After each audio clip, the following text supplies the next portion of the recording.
Hello chess enthusiasts, my name is Miha and welcome to my chessrealm YouTube channel. Another interesting game from the Swedish Team League, or Elitserien as they call it, between Christian Jepson and Bassem Amin. Once I already analyzed one of their games, so apparently these two players produce a very fine games.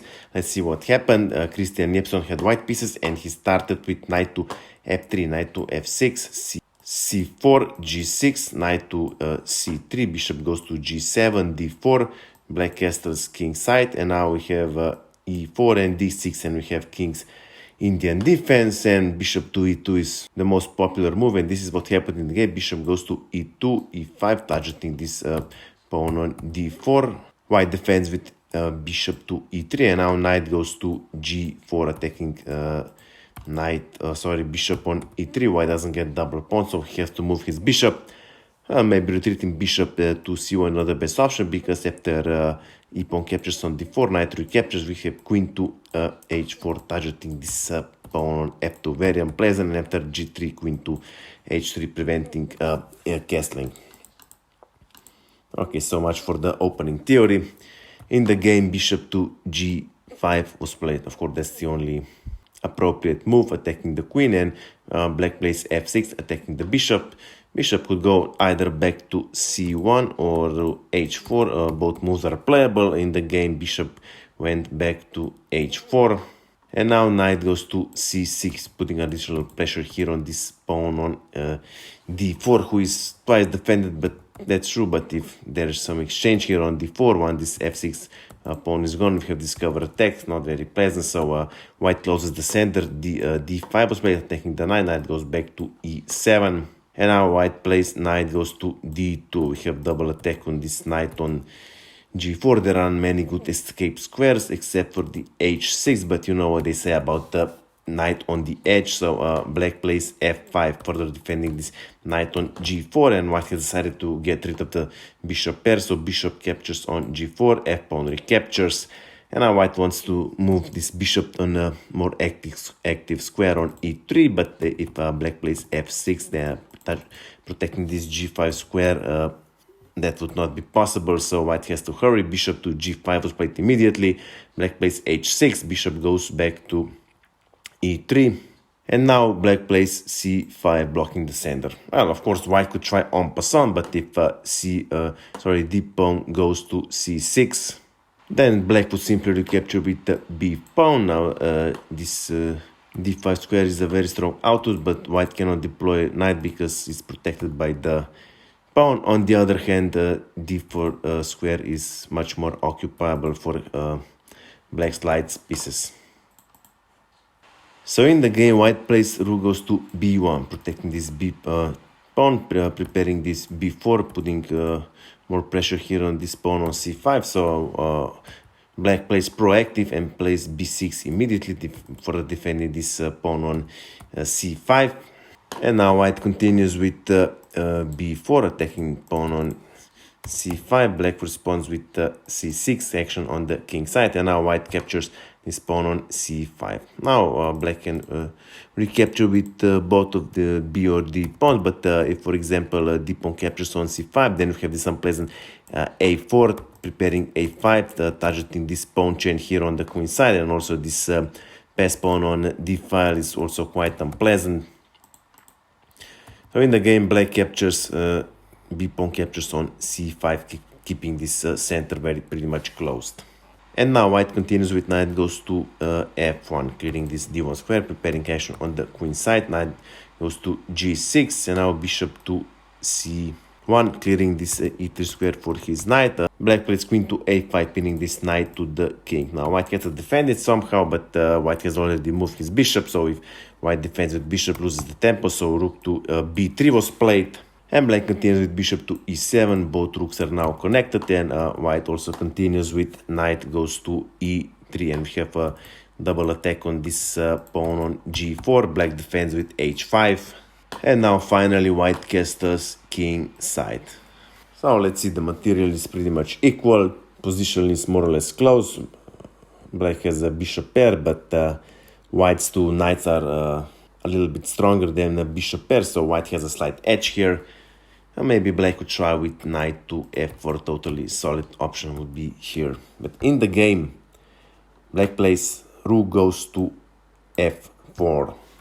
Well, white would have simply played knight to f5, blocking this rook on f4, and of course attacking with the bishop, threatening to gain the exchange.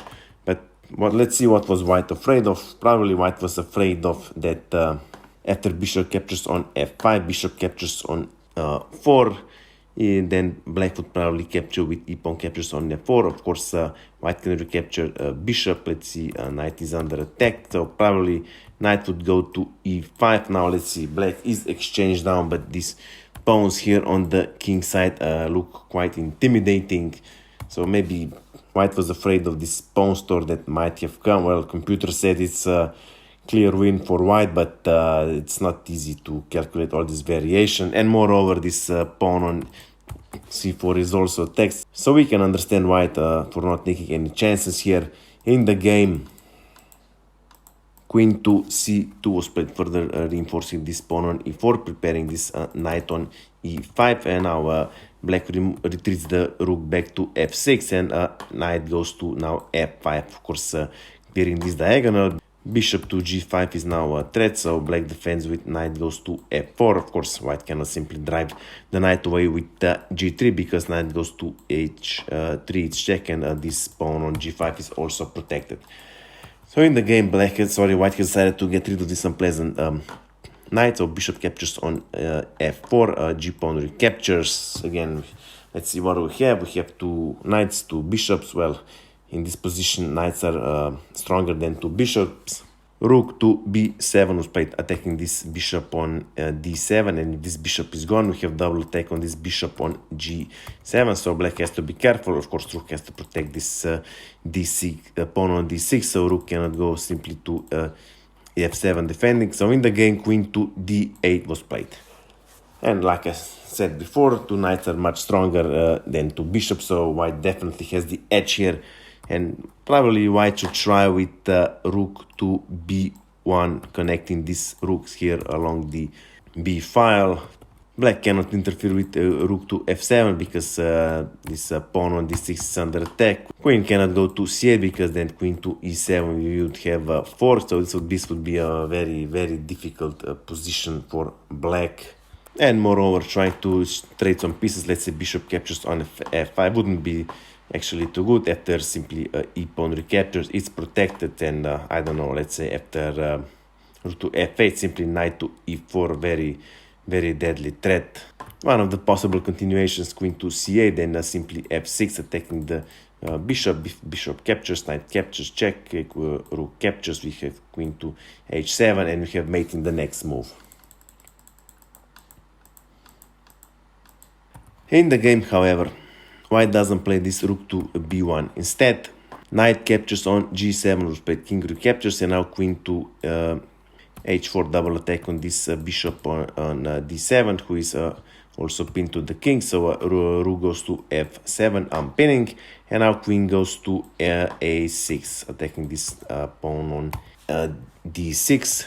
Black defends the pawn with queen to f6, and now knight goes to b5, double attack on this pawn on d6. Well, when this pawn is gone, this white d pawn is going to be free, and this would be a very, very strong asset, if not totally winning for white. So black more or less has no other option but to capture this knight on b5. So bishop captures on b5, c pawn recaptures, and now we have these two pawns on the queen side, which will cause a lot of problems for black.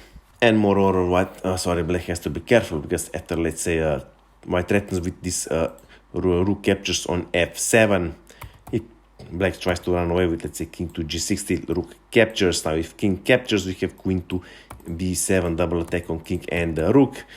If, however, queen captures, we have queen captures, the pawn on d6 is check, and also pawns on c5 and e5 are also under attack, and with two pawns up in this position, this would be a totally winning position for white.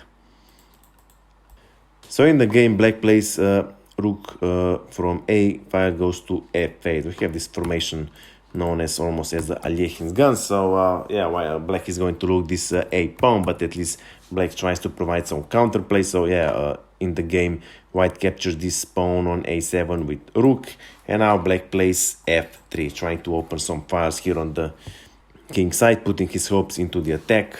Well, yeah, white shouldn't just capture this pawn on f3, because then h4 is very unpleasant, threatening this with h3, and then all sort of mating combinations here with queen on g2 are possible.